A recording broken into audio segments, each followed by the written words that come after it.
बाहर से गटर और अंदर से आलीशान ससुराल। तो एक चरपाई है, अगर घर में कोई मेहमान आ गया तो माँ जी क्या उन्हें जमीन पर बैठाएगी? हाँ, हम लोग घास का सोफा बनाएंगे। चलिए जल्दी घर चलते हैं, हमें बहुत सारा काम करना है। सोनिया और अंजलि दोनों नदी के किनारे जाकर बहुत सारा घास तोड़ लेती है। साथ में वो जंगल से थोड़ी लकड़ी काट कर ले आती है। अंजलि लकड़ी को सोफे का ढांचा देती है और फिर सोनिया के साथ मिलकर घास का सोफा तैयार करती है।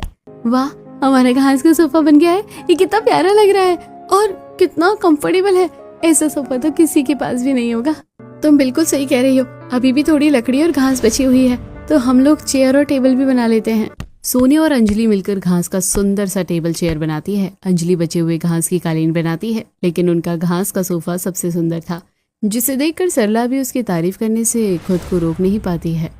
क्या बात है, शांति ने नया सोफा खरीदा है और हमें बताया भी नहीं। चाची, ये सोफा हमने खरीदा नहीं है, बल्कि इसे मैंने और भाभी ने खुद अपनी हाथों से घास से बनाया है। क्या सच में? ये सोफा घास का बना है? दिखने में तो बिल्कुल असली सोफे जैसा लग रहा है। अंजलि के घास के सोफे को देखकर सरला का मुंह खुला का खुला रह जाता है और अंजलि और सोनिया मिलकर अपने सोफे को घर के अंदर रखती है। दोनों ननद और भाभी खुश हो रही थी कि तभी कुंती भाग भाग कर उनके पास आती है। सोनिया, तेरी माँ शांति बेहोश हो गई है, वो देवकी के घर पर है। शांति के बेहोश होने की खबर सुनकर अंजलि और सोनिया दोनों बहुत घबरा जाती हैं।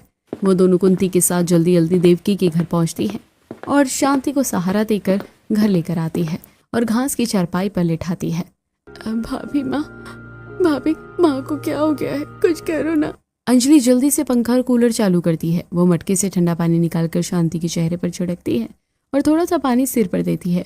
ठंडक मिलने से शांति को होश आ जाता है। माँ जी, आप ठीक तो है ना? हाँ बहू, मैं ठीक हूँ, लेकिन तू मुझे माफ कर देना। मैंने तेरे साथ बहुत गलत किया है। माँ जी, आप मुझसे माफी क्यों मांग रही हैं?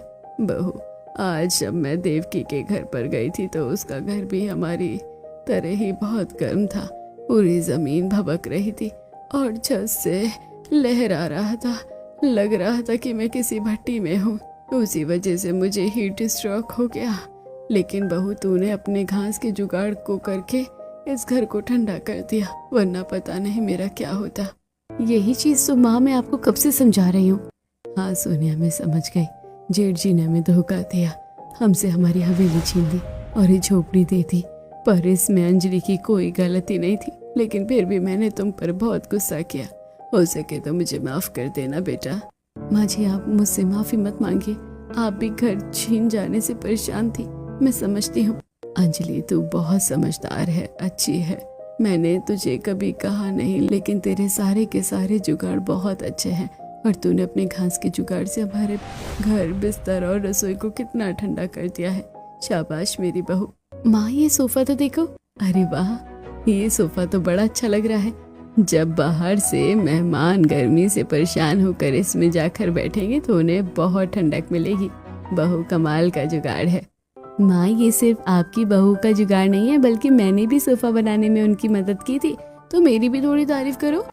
सोनिया की बात सुनकर शांति और अंजलि दोनों हंसने लगती है। ऐसे ही दिन गुजरते हैं। अब अंजलि अपने घास के घर में घास से अलमारी, टेबल, कुर्सी, काफी कुछ बनाती है और खुशी से रहती है। लेकिन अचानक एक दिन गांव के बिजली घर में आग लग जाती है और पूरे गांव में बिजली चली जाती है। अंजलि अपने ठंडी घास के घर में शरबत पीते हुए शांति से कहती है, माँ जी, आपने सुना?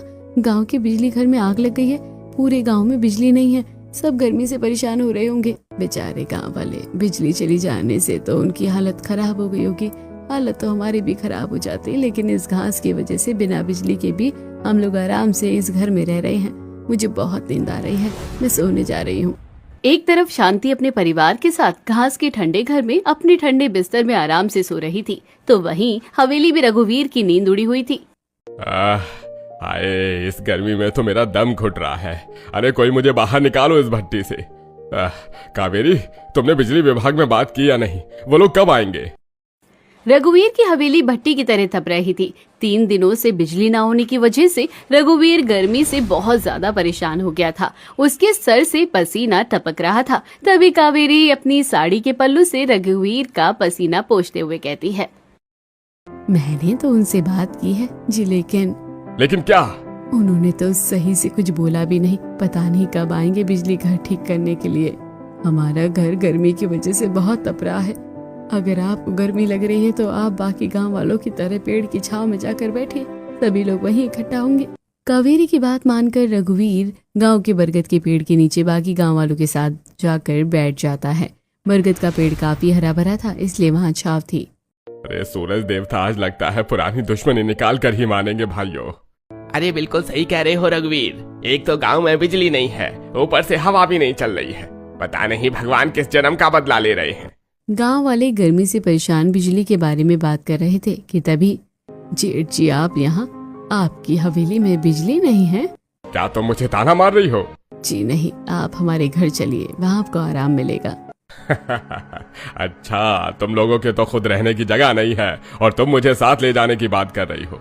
देख रहे हो गांव वालों, इस औरत का दिमाग खराब हो गया है। माँ सही कह रही है, आप एक बार हमारे साथ चलकर तो देखिए। रघुवीर, अगर ये दोनों इतना कह रही हैं, तो एक बार जाकर देख लेते हैं। अगर इन लोगों को खुद ही अपना मजाक बनाने का शौक है तो मैं क्या ही कर सकता हूँ।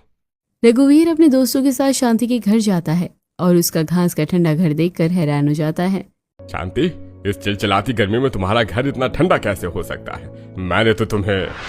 हाँ जेठ जी, आपने तो मुझे हवेली से निकाल कर भट्टी की तरह तपने वाली झोपड़ी में रहने के लिए छोड़ दिया था, लेकिन मेरी बहू ने अपनी समझदारी से गर्म झोपड़ी को इतने ठंडे घर में बदल दिया।